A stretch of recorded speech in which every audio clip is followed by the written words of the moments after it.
రీసెంట్గా ఒక పోస్ట్ అయితే సోషల్ మీడియాలో బాగా వైరల్గా మారుతుంది. ఒకసారి చూడండి. అప్పుడు విరాట్ కోహ్లీ ఫాలోవర్స్ చూసుకున్నట్లు ఇంతమంది ఉన్నారు.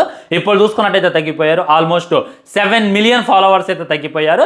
తాలా ఫర్ రీజన్ అని చెప్పి చాలా మంది ట్రెండ్ చేయడం, ట్రోల్ చేయడం మనమైతే చూడొచ్చు అనమాట. అసలు ఏం జరిగింది, నిజానికి విరాట్ కోహ్లీ ఫాలోవర్స్ తగ్గారా, విరాట్ కోహ్లీని ఇప్పుడు ఎందుకు స్పెషల్గా ట్రోల్ చేస్తున్నారు అని అంటే, నిన్న చూసుకున్నట్లయితే విరాట్ కోహ్లీ దురంధర్ ది రివెంజ్ సినిమాకి రివ్యూ ఇవ్వడం జరిగింది. ఇన్స్టాగ్రామ్ స్టోరీ కూడా పెట్టడం జరిగింది అనమాట. ఇక దాంతో మీద చాలా మందికి అయితే కోపం వచ్చిందనమాట. ఎందుకంటే ఇప్పటిదాకా విరాట్ కోహ్లీ ఏ విధమైనటువంటి సినిమా చూడాల, సినిమా చూసినా కానీ చూసి చూడనట్టు వదిలేస్తాడు. దాని గురించి అసలు మాట్లాడేవాడు కాదనమాట. ఎస్పెషల్లీ దురంధర్ సినిమా ఇప్పుడు చూడటం ఏంది, దానికి రివ్యూ ఇవ్వడం ఏంది. సినిమా చూసుకున్నట్లయితే ఇప్పటికీ 1600 కోట్లు వసూలు చేసింది ఫ్రెండ్స్.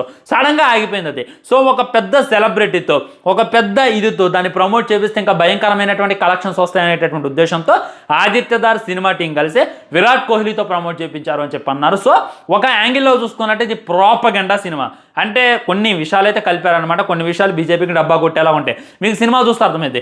అది కాక నరేంద్ర మోడీ గారు డైరెక్ట్గా స్టేజ్ మీద దురంధర్ సినిమా గురించి మాట్లాడారు. దురంధర్ ఫిల్మ్ तो बोलने लगे ఇంకా దీన్ని బట్టి ఇది ఖచ్చితంగా బీజేపీ తీపించినటువంటి సినిమా అని చెప్పి చాలా మంది క్లారిటీ వచ్చింది. సో అలాంటప్పుడు ఒక ప్రాపగెండా సినిమా, ఒక పార్టీకి సపోర్ట్గా చేసేటటువంటి సినిమాకే నువ్వు సపోర్ట్ చేయడం ఏంది విరాట్ కోహ్లీ అని చెప్పి తనైతే అన్ఫాలో చేస్తున్నారు, తన ఛానల్కి అయితే రిపోర్ట్స్ కొడుతున్నారు అని చెప్పి క్లారిటీగా అర్థమవుతుంది. సో మీ ఉద్దేశం ఏంది, విరాట్ కోహ్లీ దురంధర్ సినిమాకే పాజిటివ్ రివ్యూ ఇవ్వడం రైట్ అంటారా రాంగ్ అంటారా అనేటటువంటి కింద కామెంట్ చేయండి.